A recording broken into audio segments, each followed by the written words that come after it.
اور پھر 18 اکتوبر کی جو وضاحت جاری کی گئی، جب آپ نے تفصیلی فیصلہ بھی جاری کر دیا اور تفصیلی فیصلہ جاری کرنے کے بعد جو وضاحت آئی اس پہ حکومتی ذرائع یہ کہتے ہیں کہ وہ ایک سوسائڈ اٹیک تھا، اور اس کے نتیجے میں جو امیدیں باقی تھیں،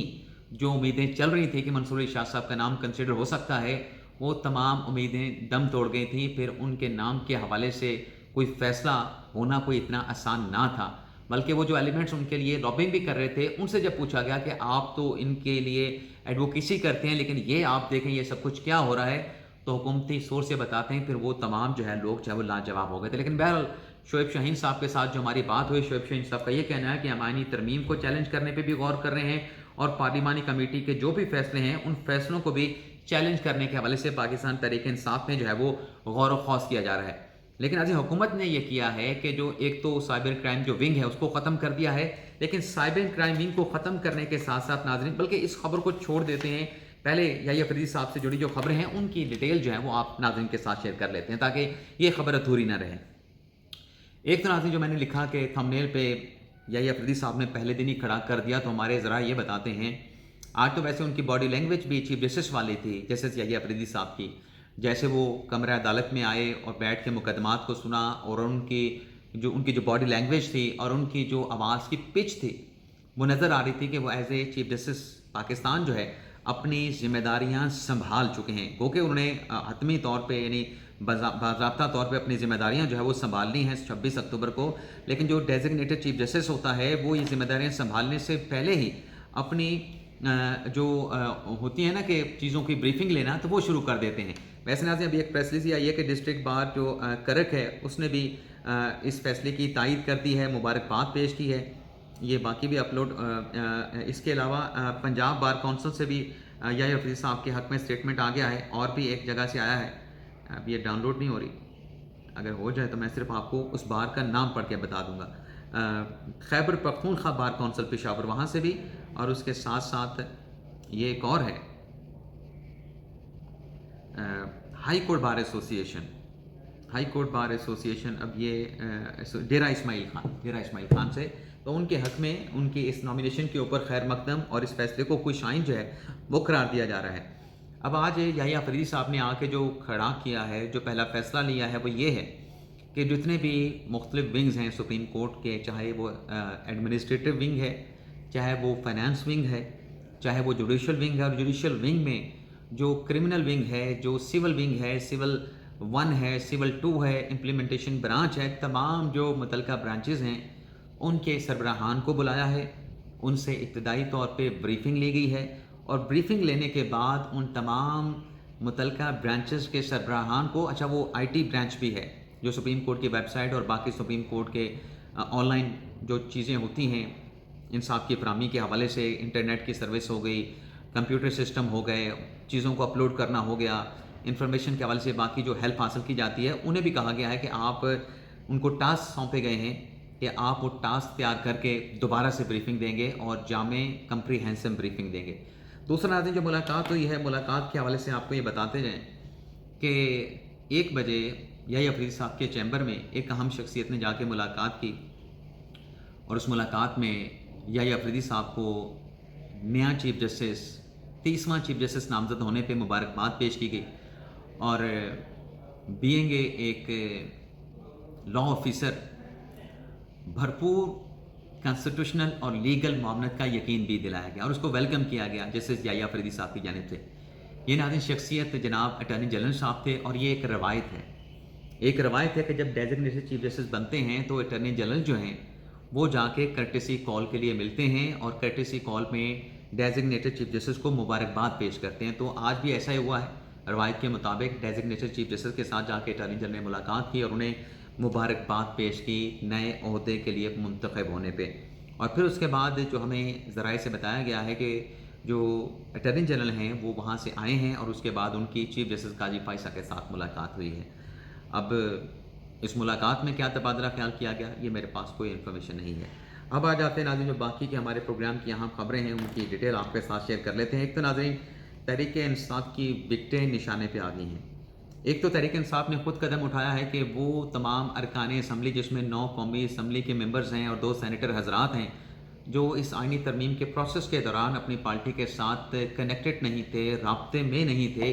ان کو شوکاز نوٹس جاری کر کے ان سے جواب طلب کر لیا گیا ہے کہ آپ جواب دیں، جس میں زین قریشی ہیں، ریاض فتیانہ ہیں، اسلم گھمن ہیں اور کچھ ایسے ان کے پارٹی کے ارکان اسمبلی ہیں، پارلیمانی مطلب پارٹی کے لوگ ہیں۔ ان سے کہا گیا ہے کہ اگر آپ کا جواب اطمینان بخش نہ ہوا تو پھر آپ کے خلاف جو ہے ڈسکوالیفیکیشن کی کارروائی جو ہے وہ شروع کی جائے گی۔ تو اس میں اب یہ خبریں چل رہی ہیں کہ زین قریشی صاحب نے استعفیٰ دے دیا، لیکن ابھی تک اس خبر کی کنفرمیشن نہیں ہے۔ اطلاعات ہیں کہ زین قریشی نے قومی اسمبلی کے رکنے سے ریزائن کر دیا ہے، لیکن کنفرمیشن کسی رپورٹ میں نہیں آئی ہے، تو یہ چیز بھی چلے۔ لیکن فیصل واڈا صاحب نے یہ دعویٰ کیا ہے کہ تحریک انصاف میں جو ہے وہ ایک گروپ بن چکا ہے اور وہ فارورڈ گروپ ہے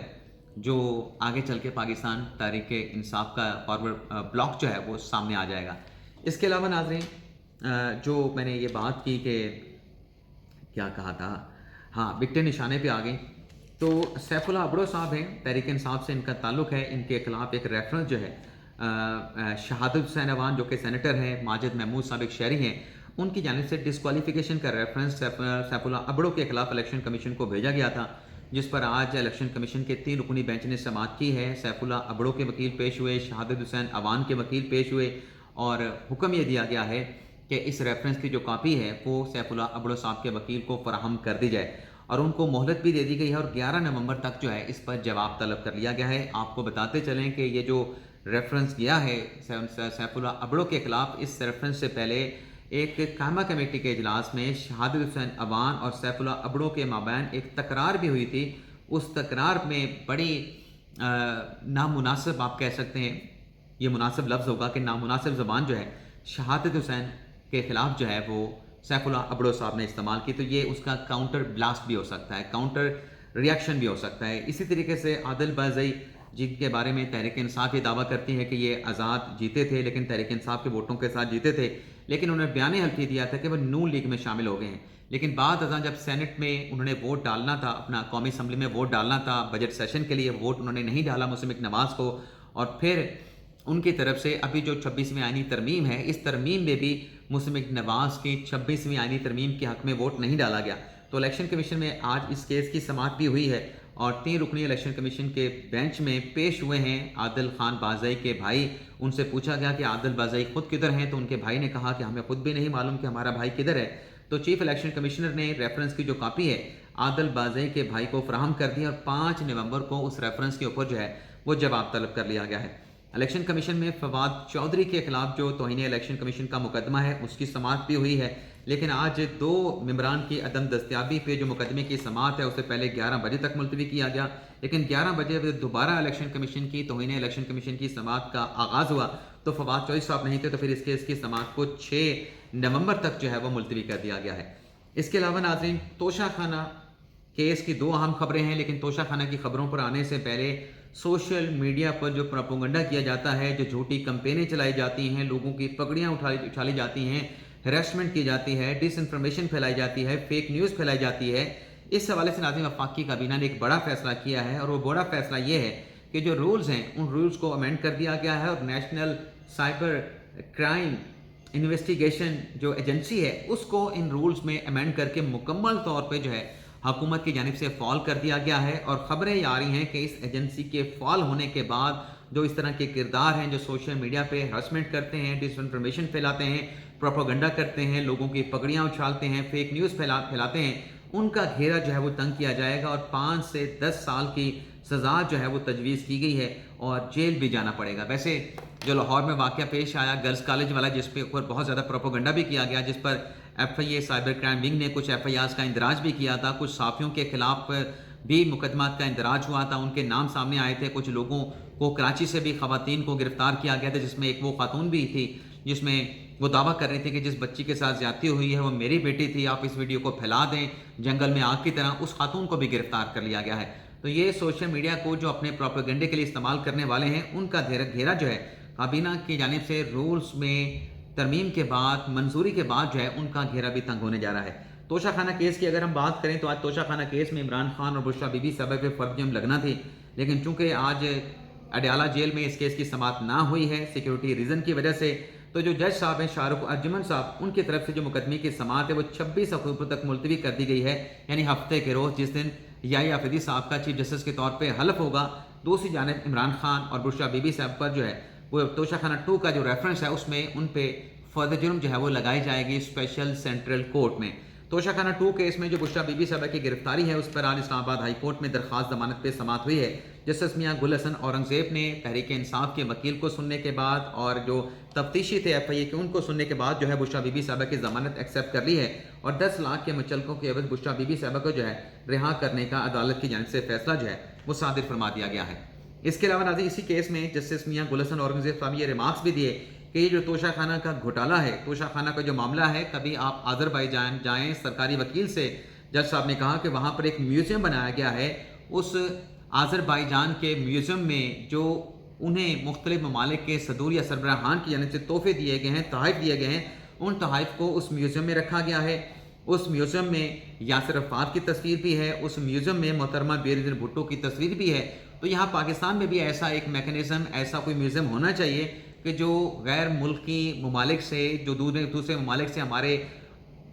ملک کے لوگوں کو تحائف ملتے ہیں، ان کو وہاں پہ رکھا جائے، اس میوزیم میں رکھا جائے۔ یہ تجویز ناظرین جسٹس میاں گل حسن اورنگزیب صاحب کی نئی نہیں ہے۔